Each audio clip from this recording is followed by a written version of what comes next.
Hello बच्चा party, how are you? कैसे आप सभी? आई होप अच्छे होंगे। और स्टडी तो रेगुलर वे में चल ही रही होगी, जैसा कि मैं आपसे रोज़ पूछता हूँ, जिससे आप लोग स्टडी करने के लिए मोटिवेट होते रहें, करते रहें। तो बच्चा, आज अपन लोग बात करेंगे आयंस की और फॉर्मेशन आयंस की। याद रखना, ये क्लास 9th एंड 10th दोनों के लिए ही इम्पोर्टेंट टॉपिक है और एक को कॉमन टॉपिक है, तो इसमें मैं आपका कोई क्लास नहीं बता रहा।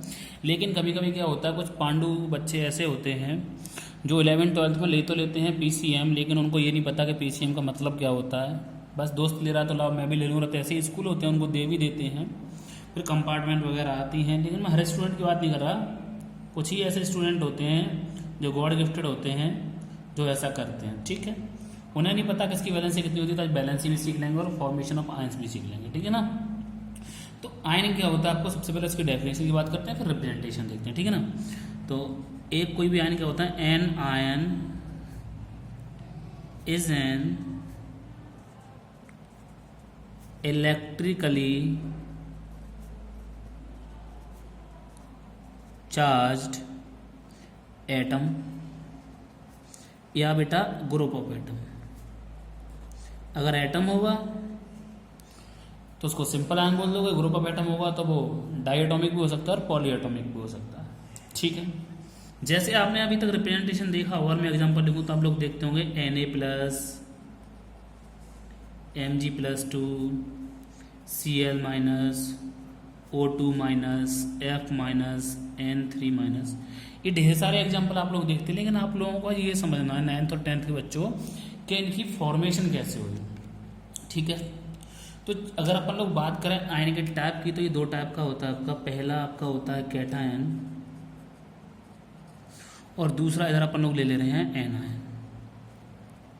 डिटेल में बात करेंगे आज, परेशान होना नहीं है किसी बच्चे को, बेहद इंपॉर्टेंट टॉपिक है समझने के लिए। अगर समझ गए तो मान लो मजा आ जाएगा आज। ठीक है, अभी कैटायन क्या होता है, positively charged ion known as cation. ठीक है, पॉजिटिव चार्ज आयन को क्या कहते हैं अपन लोग, कैटायन कहते हैं।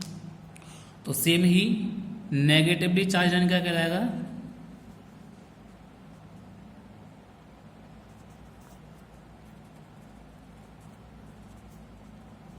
Known as anion. आया होगा आई होप समझ में खूब अच्छे से आप लोगों के कि क्या होता है, कैसे होता है। अब खास बात इनकी क्या है वो भी समझिए। जैसे कैटायन में क्या होगा, अब पॉजिटिव चार्ज है, इसका मतलब क्या है, अपन लोगों ने पढ़ा है कि अपन लोग लेन देन किसका करते हैं, इलेक्ट्रॉन का। तो अपन लोग बोले हैं less electron than that of proton. यहां पर इलेक्ट्रॉन कैसे होते हैं, प्रोटॉन से कम। But in neutral atom electron equal to proton. Electron neutral atom किसके बराबर होते हैं, प्रोटॉन के। लेकिन कैटायन में कैसा होता है, इलेक्ट्रॉन कम होते हैं तो प्रोटॉन ऑटोमेटिकली कैसे होंगे आपके, ज्यादा। तो इसकी फॉर्मेशन कैसे होगी, a cation is formed by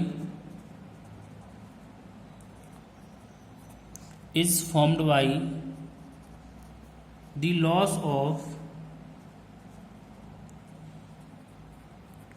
one or more electrons।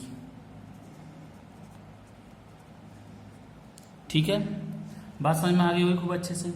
अच्छा भाई, अब एग्जांपल समझ लो। जैसे एग्जांपल में मैंने ले लिया, मुझे बनाना है सोडियम आयन, Na+ की फॉर्मेशन करनी है। तो कैसे, सबसे पहले आप लोगों को लिखा एटॉमिक नंबर पता होना चाहिए। तो इसका एटॉमिक नंबर कितना होता है, 11 होता है। अब 11 एटॉमिक नंबर इसका, तो बेटा इलेक्ट्रॉनिक कॉन्फिगरेशन क्या होगा, K shell, L shell, M shell और N cell.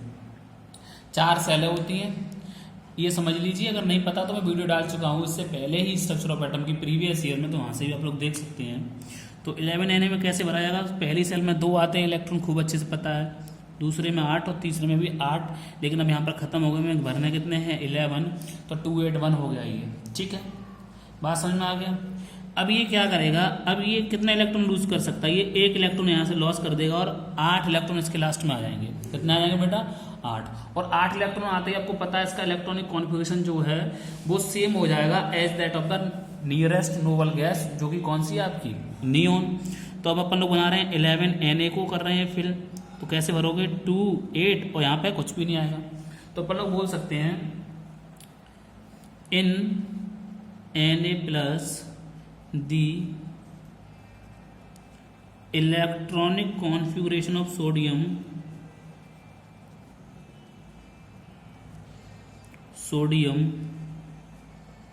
electronic configuration of sodium is same as the nearest noble gas neon। इसका एटम नंबर कितना होता है 10, कैसे भरोगे 2 और 8। बात समझ में आ गया।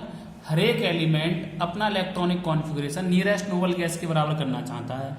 अच्छा भाई, ऐसी अगर अपन लोग बात करते हैं 12 Mg की, तो कैसे भरते फिर 282, तो कितने इलेक्ट्रॉन निकलते हैं 8 करने के लिए 2 इलेक्ट्रॉन निकल जाते, क्या हो जाता है 2,8। ये भी किसको रीच करता, नियोन के इलेक्ट्रॉनिक कॉन्फ़िगरेशन को।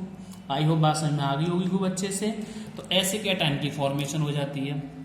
यहाँ पर अगर बात करें पॉइंट की, तो हमें पता होना चाहिए more electron than proton, more electron than that of proton.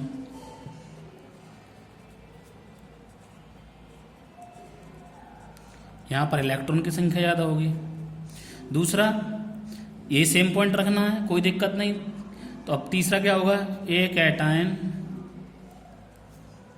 anion, sorry, a anion is formed by the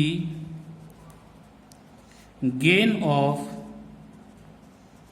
one or more electrons। ठीक है ना बेटा। अब जैसे एग्जांपल ले लिया अपन लोगों ने क्या, Cl- और O2-। अच्छा, दोनों समझिए। क्लोरीन का एटम नंबर खूब अच्छे से पता होना चाहिए, 17 होता है। KLMN में भरेंगे तो कैसे भरोगे 287। ठीक है।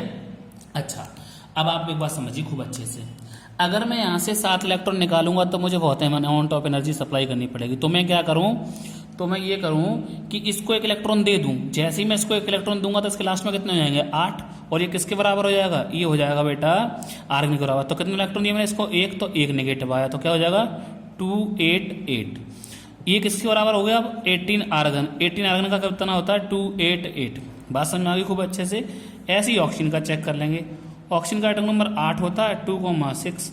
अब एक बताइए KLMN, तो इसके लास्ट में कितने हैं 6, तो ये 6 निकाल नहीं पाएगा, क्योंकि मैंने बताया अमाउंट ऑफ एनर्जी ज़्यादा देनी पड़ेगी, इतनी हमारे पास होगी नहीं। तो किसी भी तरीके से हम इतनी एनर्जी नहीं दे सकते कि ये 6 इलेक्ट्रॉन निकल जाए, क्योंकि न्यूक्लियस का फोर्स ऑफ अट्रैक्शन बढ़ता जाएगा जैसे जैसे इलेक्ट्रॉन निकलेंगे। तो ये 2 इलेक्ट्रॉन ले लेगा। अब 2 इलेक्ट्रॉन लेगा तो उसके ऊपर कितना चार्ज आएगा बेटा 2-, तो कितना हो जाएगा 2,8। अब 2,8 किसके बराबर आ गया बताइए आप लोग, आ गया नियॉन के बराबर नहीं आ गया, जो किसके बराबर होता है 10 नियॉन। तो याद रखना, लेना देना जितना भी होता है वो नियरेस्ट नोबल गैस कॉन्फ़िगरेशन के बेसिस पर ही करा जाता है, लेना देना। तो अब यहाँ से एक और चीज़ सिखा दे रहे, आयनिक कंपाउंड कैसे बनते हैं वो भी समझ लीजिए। अब इतना सीख गए हो तो बाकी एक बार फिर से क्लास 9th में ये वीडियो डालना रह गया है तो डाल देंगे अच्छे से। देखिए, मैग्नीशियम ये रहा, ऑक्सीजन ये रहा।